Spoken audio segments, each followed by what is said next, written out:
සුබ දවසක් ඔයාලා හැමෝටම ගොඩක් ආදරෙන් නිරයිස් YouTube channel එකට පිළිගන්නවා. ලාභයට අඩු අමුද්‍රව්‍ය ප්‍රමාණයකින් පැණි බේරෙන පුඩිමක් හදාගන්න විදිහ අරගෙන ආවා. කොෆි රසට කැමති අයට මේක හදාගන්න පුළුවන්. හරිම රසයි මේක. ඔයාලට මේක බත් කාලා කන්නත් පුළුවන්. හදලා කල් තියාගන්න පුළුවන්. ෆ්‍රිජ් එකේ දවස් 5ක විතර කාලයක් තියාගන්න පුළුවන්. දානෙට එහෙම අරගෙන යනවා නම් මේක වෙජිටේරියන් පුඩින් එකක්. ඉතින් අපි බලමු මේක හදාගන්න ක්‍රමය. අඩු ගින්දරේ භාජනයක් ලිපේ තියලා සීනි මේස හැන්දි 4ක් දාගන්නවා. මම රතු සීනි අරන් තියෙන්නේ. ඔයාලට සුදු සීනි ගන්නත් පුළුවන්.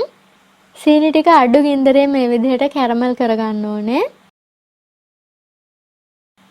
මෙන්න මේ වගේ ප්‍රමාණයට ආවහම මම මේක තැටියක දාලා ටිකක් වේලෙන්න තියලා තියෙනවා. ඉතින් මේක ඔයාලා අත්‍යවශ්‍ය නැහැ, අනිවාර්ය නැහැ. ඒ උනාට මේ විදිහට කැරමල් එකක් හදලා ඒක පොඩ්ඩක් කුඩු කරලා පුඩිම වටේට දාන්න. එතකොට පුඩින් එකේ රස වැඩි වෙනවා, ඒ වගේම ලස්සනත් වැඩි වෙනවා. මේ විදිහට චුට්ටක් තුනී කරලා ඒක වේලෙන්න තියලා තියෙනවා. පුඩින් එක සෙට් වෙන්න දාන්න අපි මේ වගේ වෙනම තැටියක් ගන්න ඕනේ. ඒකේ පොල් තෙල් ටිකක් එහෙම ගාලා තියාගන්න. ලිපේ තියාගන්න පුළුවන් වළඳක් අරගෙන ඒකට වතුර කෝප්ප කාලක් දාගන්නවා. මිලිලීටර් වලින් නම් 65ක් වගේ. ඒකට කෝපි කුඩු මේස හැන්දි එකක් දාගන්නවා. මම අරගෙන තියෙන ඉන්ස්ටන්ට් කෝෆි එක. ඔයාලා ලංකාවේ සාමාන්‍ය කෝපි කුඩු එක ගන්නවා නම් මේකේ දිය කරලා ඊට පස්සේ පෙරලා අරගන්න. කෝපි කිව්වහම ඕනම බ්‍රෑන්ඩ් එකක් ගන්න පුළුවන්, Nescafe ගන්න පුළුවන්, ඔයාලට කැමති එකක් ගන්න පුළුවන්. සීනි මේස හැන්දි 4ක් විතර වගේ දාගන්න. පැණි රස වැඩියෙන් කැමති නම් සීනි මේස හැන්දි 6ක් දාගන්න. ලුණු පිංචක් දාගන්නවා. මේ ටික චුට්ටක් කලවම් කරගන්නවා. මම දැන් මේකට කිරි මිලිලීටර් 500ක් දාගන්නවා. ඔයාලට මෙතනදී පොල් කිරි ගන්න පුළුවන්. නැත්නම් ෆ්‍රෙෂ් මිල්ක් ගන්න පුළුවන්. කැමති කෙනෙකුට කිරි පිටි මේස හැන්දි 3ක් මිලිලීටර් 500ක වතුරට දාලා ගන්නත් පුළුවන්. දිය කරලා ගන්න. මම දැන් මේකට කෝන් ෆ්ලවර් වලින් මේස හැන්දි 6ක් එකතු කරගන්නවා. කෝන් ෆ්ලවර් ඕනම සුපර් මාකට් එකක තියෙනවා, ෆුඩ් සිටි වල තියෙනවා, සමුපකාරෙත් තියෙනවා. ගාණ බොහොම අඩුයි. ඔයාලට මිලදී ගන්න පුළුවන් ලේසියෙන්ම. ජෙලටින් වෙනුවට ඔයාලට කෝන් ෆ්ලවර් ඕනම වෙලාවක භාවිතා කරන්න පුළුවන්. ගෙදර ගෙනාවහම හොඳට කටවහලා තියාගන්න පුළුවන් භාජනයක දාන්න. එතකොට කල් තියාගන්නත් පුළුවන්. ඒ ටික හොඳට දිය කරගන්න ඕනේ. ලිපේ තියන්න කලින් කැට නැති වෙනකම්ම දිය කරගන්න. දැන් මම මේක ලිපේ තියලා හැඳි ගන්නවා. වැනිලා තේ හැඳි එකක් විතර එකතු කරගන්නවා. කොෆි රසට වැනිලා එකතු වුනහම හරිම රසයි, සුවඳයි. ඉතින් ඔයාලට තියෙනවා නම් දාගන්න. කිසිම බයක් නැතුව මේක පොල් කිරි වලින් හදාගන්න. එතකොට ગેස්ට්‍රයිටිස් වලටත් හොඳයි. විනාඩි 5ක් විතර මම මේක එක දිගටම හැඳිගගා තියාගත්තා. බලන්න දැන් හොඳ උක්කු මිශ්‍රණයක් ඇවිල්ලා තියෙනවා. කිරි ටොපි පාටට තියෙනවා. බලන්න හරිම ලස්සනයි. එක දිගටම මේක හැඳිගගා තියාගන්න, නැත්නම් අඩියට අල්ලනවා. මේ බලන්නකො මේ වගේ හොඳ සිල්කි මිශ්‍රණයක් එන්නේ.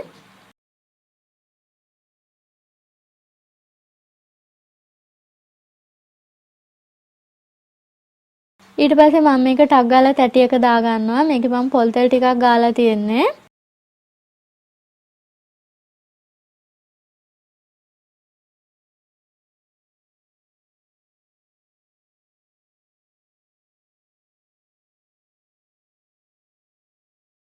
මේක මම ටිකක් තුනී කරනවා. ඊට පස්සේ හොඳටම නිවුනට පස්සේ ෆ්‍රිජ් එකේ දානවා. ෆ්‍රිජ් එකේ දාන්නේ සෙට් වෙන්න නෙවෙයි, ටිකක් සීතල වෙන්න. මේක සීතලට කනකොට රසයි. පැය දෙකක් විතර ෆ්‍රිජ් එකේ දාලා ගෙනාපු පොඩිම තමයි මේ තියෙන්නේ. හොඳට සෙට් වෙලා තියෙනවා. මම මේ විදිහට වටේ පිහියකින් බුරුල් කරගන්නවා.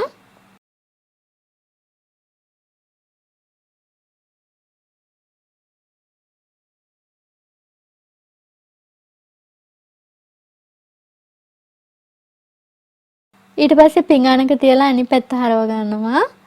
මේ බලන්නකෝ කිරි ටොපි වගේ හොඳ ලස්සන ක්වොලිටි පාටක් මේකේ තියෙනවා. මම මේ එකතු කරන්නේ කලින් වේලෙන්න තිබ්බ කැරමල් එක. ඒක ගෑරුප්පකින් ගලවලා පොඩි පොඩි කෑලි වලට කුඩු කරගත්තා. ඊට පස්සේ තමයි පුඩිම වටේට දාගන්නේ.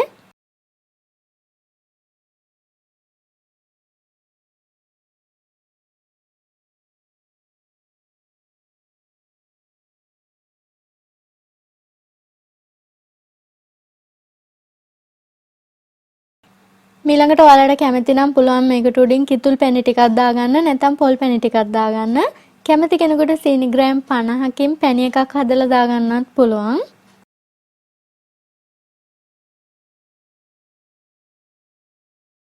ඉතින් මම මේ විදිහට කෑල්ලක් කපලා ඔයාලට පෙන්නන්නම්. මේ බලන්න හොඳ ලස්සනට තියෙනවා. මේක කන්න ආස හිතෙනවා. බත් කාලා කන්න තියාගන්න. ඒ වගේම ඔයාලට රසනට ඇඟ නිවෙන්න කන්නත් පුළුවන්. ඉතින් හදලා බලන්න. මේ රෙසිපිය යාළුවොත් එක්ක ෂෙයා කරන්න. වීඩියෝ එක Facebook එකේ ෂෙයා කරන්න. තවත් වීඩියෝ එකකින් හමු වෙමු. ඔයාලා හැමෝටම දීර්ඝායු වේවා.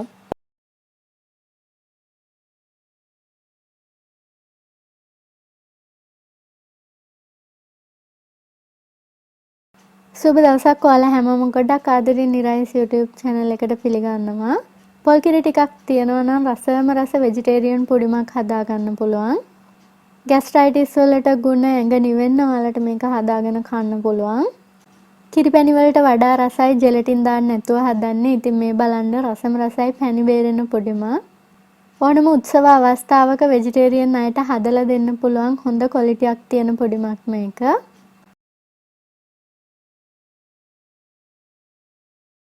මුලින්ම සව් ටිකක් තඹ ගන්න යන්නේ. මේ භාජනයට මම වතුර මිලිලීටර් 500ක් දා ගන්නවා. වතුර ටික මේ විදිහට නටනකන් තියලා තියන්න ඕනේ. ඊට පස්සේ ඔයාලට පුළුවන් සව් ටිකක් එකතු කරගන්න. සව් මේස හැඳි 3ක් හෝ 4ක් එකතු කරගන්න. පියනෙන් වහලා විනාඩි 5ක් විතර අඩු ගින්දරේ සව් ටික හොඳට තඹ ගන්න ඕනේ. ඒ අතරතුර මම ගාගත්තු පොල් බෑයක් කොටා ගන්න හදන්නේ. බ්ලෙන්ඩර් ජාර් එකට පොල් ටික දා ගන්නවා. වතුර මිලිලීටර් 550ක් දා ගන්නවා. පොල් ටික හොඳට කොටලා කිරි ටික මිරික ගන්න ඕනේ. මේකට උක්කු පොල් කිරි ගන්න. එතකොට ඔයාලට හොඳ රසකට හදා ගන්න පුළුවන්. මිරිකගත්තු පොල් කිරි ටික පැත්තකින් තියනවා. දැන් සව් ටික තැම්බිලා තියෙන්නේ. සව්වල වතුර ටික පෙරා ගන්නවා. සව්වල තියෙන ඇලෙන ගතිය නැති වෙන්න මේ විදිහට වතුර ටිකක් දාලා හොද ගන්න ඕනේ. සෝදනකොට ඇල් වතුරෙන් සෝද ගන්න. සව්වල වතුර ටික හොඳටම පෙරෙන නිසා මම මේක මේ විදිහට වතුර පෙරෙන්න පැත්තකින් තියලා තියෙනවා. පොල් කිරියකට ලුණු පිංචක් දා ගන්නවා. සීනි මේස හැඳි 2යි දාගන්නේ. දැන් කෝන්ෆ්ලවර් මේස හැඳි 6ක් මේකට එකතු කරගන්නවා. එකතු කරලා කැට නැති වෙනකන් හොඳට තිය කරගන්න ඕනේ.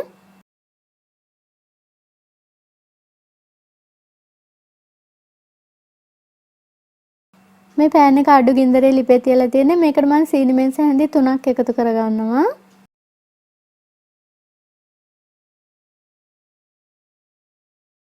සීනි ටික මේ විදිහට හොඳට පාට වෙලා කැරමල් වෙන්න දෙන්න. ඊට පස්සේ වතුර මිලිලීටර් 150ක් එකතු කරගන්නවා. ඇල් වතුර හෝ උණු වතුර ඔයාලට එකතු කරගන්න පුළුවන්. ඝන වෙච්ච කැරමල් ටික දිය වෙනකන් හැඳි ගගා තියා ගන්න ඕනේ. තව සීනි මේස හැඳි 3ක් මේකට එකතු කරගන්නවා. ඊට පස්සේ සීනි පැණියක නටනකම් හොඳට ලිපේ තියාගන්න. ගොඩක් වෙලා තියාගන්න එපා.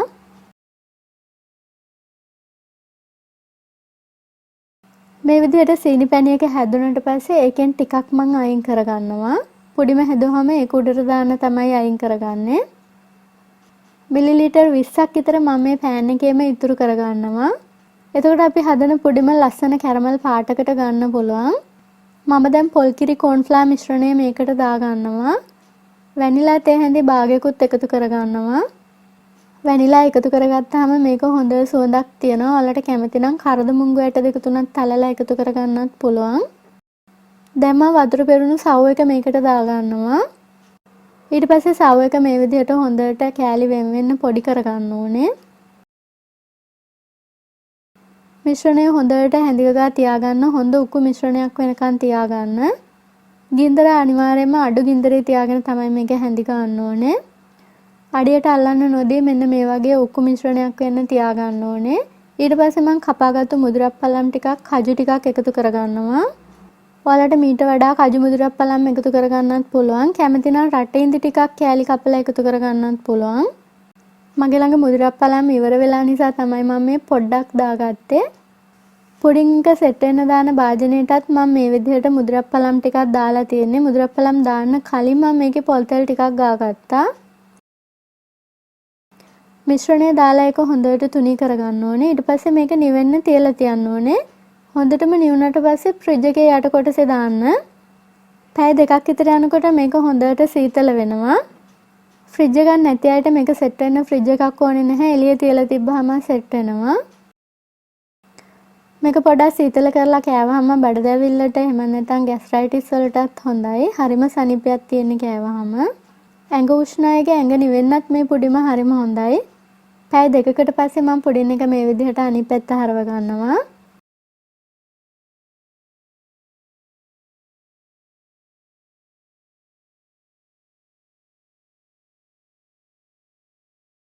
ඊට පස්සේ මම අයින් කරගත්තු සීනි පැණි එක මේ පුඩින් එක උඩට දා ගන්නවා. ඔයාලට කැමති ප්‍රමාණයේ කෑලි වලට කපා ගන්න පුළුවන්. කෑලි කපන්න නැතුව මේ පොඩිම අනිත් පැත්ත හරවන්න නැතුව හැන්දෙන් අරගෙන උනත් ඔයාලට අයිස්ක්‍රීම් කප් වලට හරි මේ වගේ පොඩි බෝල් එකකට හරි දාලා පැණි දාලා කට්ටියට දෙන්න පුළුවන්. ගෙදරට අමුත්තන් එනකොට මේ විදිහට දෙන්න පුළුවන්. ඊටු ටික ඔයාලට ෆ්‍රිජ් එකේ දාලා පියනකින් වහලා තියාගන්නත් පුළුවන්. දවස් 3ක් විතර කල් තියාගන්න පුළුවන්. පොල් කිරි වලින් නිසා ඊට වඩා කල් තියාගන්න බෑ. ඉතින් හදලා බලන්න. ඔයාලට ප්‍රශ්නයක් තියෙනවා නම් කමෙන්ට් එකක් විදිහට අහන්න පුළුවන්. වීඩියෝ එක යාළුවොත් එක්ක ෂෙයා කරන්න. නිරායස YouTube channel එක subscribe කරලා bell icon එක click කරලා තියාගන්න. තවත් වීඩියෝ එකකින් හමු වෙමු. ඔයාලා හැමෝටම දීර්ඝායු වේවා.